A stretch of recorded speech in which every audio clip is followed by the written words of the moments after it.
आपको छोड़ के जाने वाला शख्स इन 8 मराहिल से गुजरता है, और अगर आपको ये 8 मराहिल समझ में आ गए तो आपका मसला हल हो जाएगा। सबसे पहले तो जो अवॉइडेंट अटैचमेंट स्टाइल रखने वाला शख्स होता है, उनको ये तलाश रहती है कि कोई उनको पसंद करने वाला हो, कोई उनको प्यार करे। सो ये सबसे पहली स्टेज होती है कि मुझे कोई प्यार करने वाला चाहिए। दूसरे नंबर पे जब आप उनको मिल जाते हैं तो उनको ये फीलिंग आती है कि मुझे वो शख्स मिल गया है कि जिसकी मेरी तलाश थी और मुझे प्यार करने वाला शख्स मिल गया। तीसरी स्टेज आती है कि जब इनको कुछ परेशान कर देने वाली चीज़ें नोटिस करते हैं ये, और इनको फील होना स्टार्ट होती है। मतलब वो कोई भी ऐसी चीज़ हो सकती है जिससे कि इनकी इंडिपेंडेंस चैलेंज हो जाए, जिससे कि इनको लगे कि नहीं ये बंदा मेरे लिए सही नहीं है, क्योंकि ये बहुत चूज़ी होते हैं और ये हर तरह से नोट कर रहे होते हैं। इनका अलर्ट सिस्टम जो है वो बहुत शानदार काम करता है। ये हाई अलर्ट पर होते हैं, ये देखते रहते हैं कि कहीं मेरी इंडिपेंडेंस तो नहीं चैलेंज हो रही।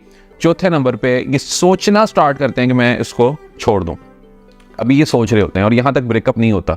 अगली स्टेज होती है वो इससे वर्स्ट होती है, यानी अगली स्टेज में वो सोच नहीं रहे होते, फिर वो आपको छोड़ देते हैं, और ये ब्रेकअप की पहली स्टेज है उनकी। छठी स्टेज ये है कि अकेला फील करना स्टार्ट कर देते हैं, यानी इनको बाद में वो प्यार नहीं मिल रहा होता जो प्यार आप दे रहे होते हैं। अगली स्टेज इनकी आती है कि ये सोचना स्टार्ट करते हैं कि मुझे सही पार्टनर क्यों नहीं मिलता। 8वीं स्टेज है इनकी। अब इसके बाद ये दोबारा से विशियस साइकिल जो है, दोबारा से साइकिल स्टार्ट हो जाता है, और फिर दोबारा से इनके माइंड में आता है कि मुझे कोई ऐसा शख्स चाहिए जो कि मुझे प्यार करे, और फिर दोबारा से वही स्टेज स्टार्ट हो जाती हैं।